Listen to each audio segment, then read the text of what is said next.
Hi everyone, we're going to check in with Polkadot today to try and make sense of the current price action, which has been a little bit all over the place. So we've been in a markdown phase essentially. We've been trying to find a reversal pattern of sorts. We had a potential double bottom happening here above this support at around $2, but then of course we rolled over with increasingly bearish conditions, looking for potential short plays. Now, unfortunately, those short plays didn't work out because just as Polkadot was retesting these support areas, previous support but now resistance areas, the market with Bitcoin has turned and we've now broken back above this, the 200 MA, looking for essentially a retest entry back down. So we have a good opportunity now with Polkadot, which is ideal, but it's been pretty rough trading for Polkadot up until this point. So the price action has broken back above the 200 MA.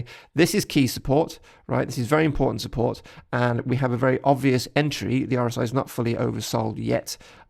With the price action. So essentially this area, you can see this order block here. I'll just turn this order block on and off so you can see it. So there's an order block right there, right here in this green area.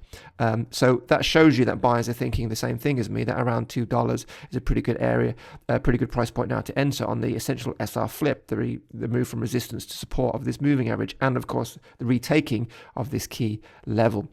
So where do you want to enter? Well, firstly, we start off with the ideal place to enter, which is going to be as flush with the 200 MA as possible. So that would give us a suggestion that we want to be entering as more to the bottom of this order block, this support range, than the top. So the top is around 2.05, the bottom is around 1.99, and if you aim to come in at around 1.99 or 1.98, then that gives you good probabilities of reversal from that point. And you have to ask yourself, okay, so what if the price action just dips a little bit, doesn't tap the 200 MA and carries up from here? Well, okay, that could happen, but ultimately, where are the most buyers, right?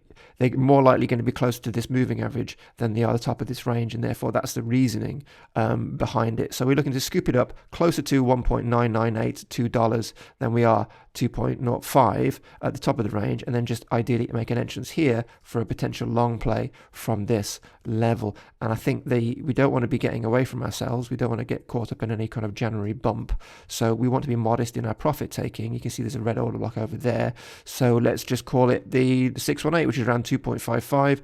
We've got a nice place we can simply put our stop loss below these previous swing lows and the moving average. So I mean, we could even bring it down there, and that's perfectly acceptable potentially, but moving averages are pretty good to put our stop loss there. Lovely risk reward ratio, and we're just essentially waiting for a move down from here. So DOT is providing a really good opportunity essentially to come in around $2, as close to 1.98 as you can get for a potential reversal, and that would be a potential range play from here, from around $2 to around 2.55. So good opportunity is arising for DOT based on the break back above this 200 MA. So that's the idea, but that's DOT.